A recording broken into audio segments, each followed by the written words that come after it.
(20대) 대선은 0.73% 차이라는 역대 최소 득표 차이를 기록했습니다. 윤석열 대통령의 득표율은 얼마나 됐을까요? 48.6%입니다. 국민의 51.4%는 윤 대통령을 지지하지 않았다는 이야기가 되죠. 그렇지만 이는 분개할 일도 놀랄 일도 아닙니다. 역대 대통령 선거에서 유효 투표자의 과반을 넘겨 당선된 사람은 박근혜 전 대통령이 유일합니다.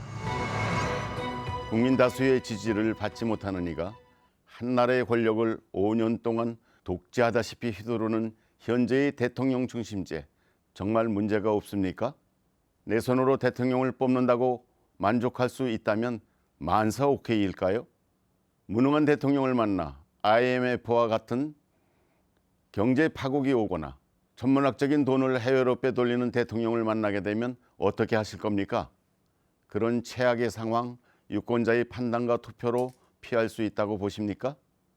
홍준영 교수님을 통해 현 대통령제가 가진 문제점을 공부하면서 그 폐단을 극복할 수 있는 대안을 모색하고자 합니다. 지금 시작합니다.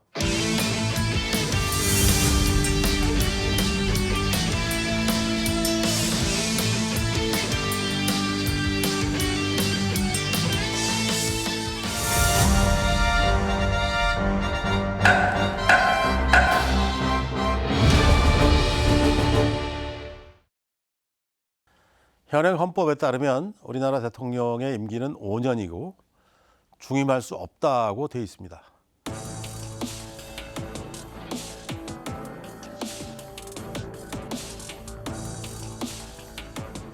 그렇게 된 배경은 1987년 6월 민주화 운동의 모든 정치 이슈가 대통령 직선제로 수렴되면서 당시에 유력한 대통령 후보였던 노태우, 김영삼 씨와 김대중 씨가 타협한 정치적인 부산물이었습니다.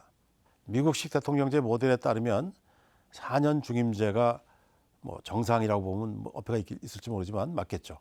한국행정연구원의 국민인식조사 결과를 보더라도 응답자의 67.1%가 미국식 4년 중임 대통령제를 선호하는 것으로 나타납니다. 이에 따른 개정안을 생각해보면 헌법 70조의 개정을 통해 대통령의 임기는 4년으로 하되 연이어 선출되는 경우에만 한 번 중임할 수 있다. 이렇게 바꾸는 방안을 생각해 볼 필요가 있습니다.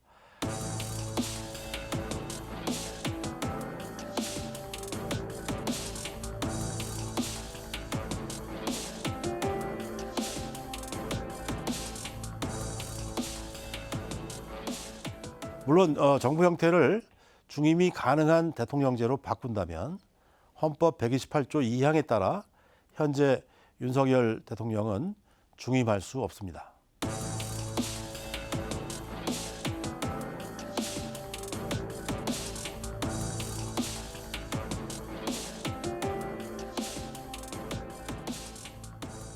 그렇다면 우리가 현재 시행하고 있는 대통령 단임제란 과연 무엇일까요?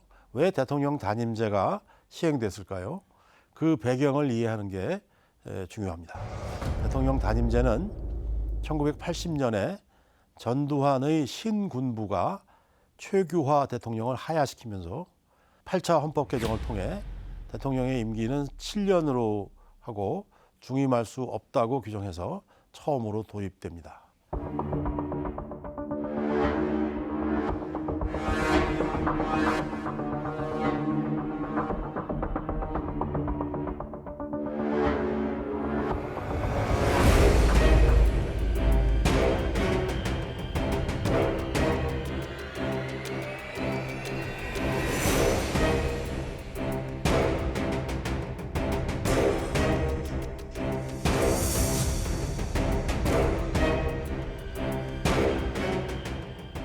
그 이후에 1987년 6월 민주항쟁을 통해 만들어진 제9차 개정헌법, 지금의 현행 헌법 70조에서는 대통령의 임기는 5년으로 하며 중임할 수 없다고 규정하면서 한 걸음 더 나아가 대통령의 임기 연장 또는 중임 변경을 위한 헌법 개정은 그 헌법 개정 제안 당시의 대통령에 대해서는 효력이 없다는 조항을 둡니다.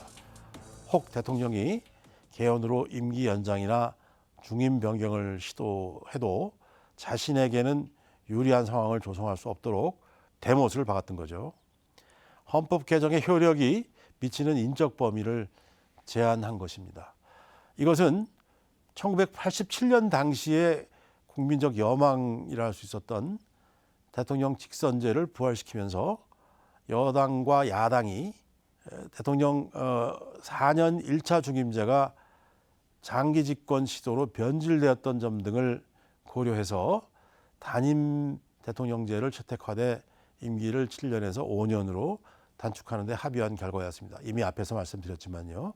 일반적으로 단임제는 장기 집권을 단축하는 데 효과가 있다고 알려져 있습니다. 장기 집권에 따른 독재를 방지하고 대통령이 재선 부담 없이 정책을 소신껏 결정하고 집행할 수 있도록 하는 장점이 있습니다. 그렇지만 대통령의 직무 수행에 대한 중간 평가가 어렵고 레임덕 현상을 조기에 초래할 수 있다는 그런 문제가 있습니다. 그리고 장기적인 정책 추진이나 정책 연속성을 기하기가 어렵다는 그런 단점도 있습니다. 그러면 중임제는 문제가 없을까요? 말할 것도 없이 중임제의 가장 심각한 부작용은 제왕적 대통령이 주도하는 재집권 프로젝트의 위험성입니다. 대통령으로서는 연임을 생각하지 않을 수 없겠죠. 때에 따라서는 당선된 날 그날부터 오로지 재선만을 염두에 두고 국정을 운영하는 그런 일이 벌어질 수도 있습니다. 국가 권력이 대통령 한 사람의 자의와 편향에 휘둘릴 수도 있고 특정의 목표와 선거 전략이 뒤섞여서 정치적 혼란으로 나타날 수도 있습니다. 국회도 대통령의 재선 전략에 포획될 가능성이 큽니다. 대통령은 국정 운영의 책임자인 동시에 대선 후보가 되기 때문에 선거를 공정하게 관리할 것을 기대하기가 어렵게 됩니다.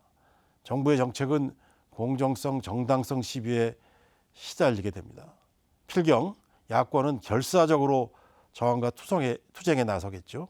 국정 자체가 권력 투쟁의 장으로 전락해버릴 우려도 배제할 수 없습니다.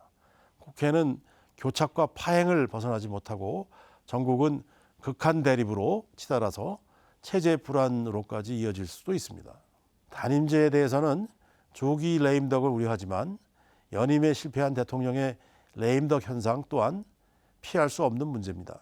결론적으로 말해서 미국식 대통령제를 모델로 하는 중임제로의 개헌은 관점에 따라서는 비정상의 정상화처럼 보일 수도 있지만 그렇게 바꾼다고 해서 우리가 바라는 문제를 확실하게 해결해 주리라는 보장은 없습니다. 정부 형태를 바꿔서 국민이 바라는 기대 효과를 거둘 수 없다면 어쩔 수 없이 신중론으로 갈 수밖에 없지 않을까 이런 생각을 또 하게 됩니다. 그렇지만 이 문제 또한 국민의 선택에 달린 문제입니다.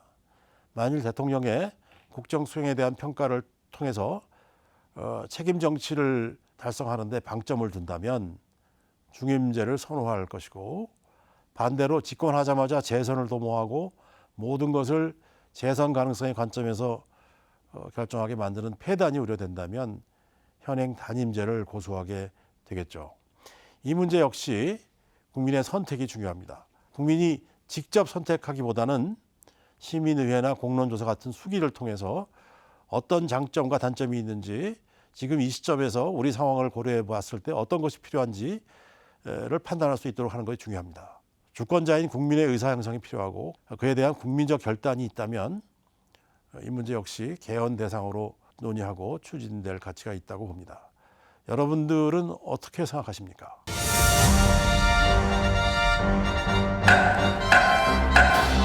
제왕적 대통령 권한을 제한할 필요가 있다는 데는 광범위한 공감대가 형성되어 있는 것 같습니다. 그렇다면 우리는 구체적으로 무엇을 해야 하겠습니까? 네, 여러 가지 방법이 있겠습니다. 대통령의 제왕적 권력을 가능케 하는 몇 가지 급소를 짚어보죠. 첫째는 대통령의 인사권입니다. 대통령은 국무총리를 비롯해서 각 부처의 장, 차관, 감사원장, 검찰총장, 국가정보원장, 경찰청장, 국세청장, 한국은행 총재 등에 대한 인사권을 갖고 있고 뿐만 아니라 347개 공공기관 장의 인사에 직간접적으로 관여할 수 있습니다. 대통령의 입김이 작용하는 자리가 18,000여 개에 달한다는 얘기도 있을 정도입니다. 그런 배경에서 2018년 3월에 문재인 전 대통령이 제왕적 대통령 권한을 분산해야 한다면서 개헌안을 내놨지만 당시 언론은 문재인 대통령의 개헌안은 대통령 단임제를 중임제로만 바꾸고 검찰, 국세청, 경찰, 국가정보원 이 4대 권력기관이라고 부르죠. 이 4대 권력기관의 장에 대한 인사권은 내려놓지 않았다고 통렬히 비판했습니다. 한 발 더 나아가서 당시 야당이었던 자유한국당, 지금 국민의힘이죠.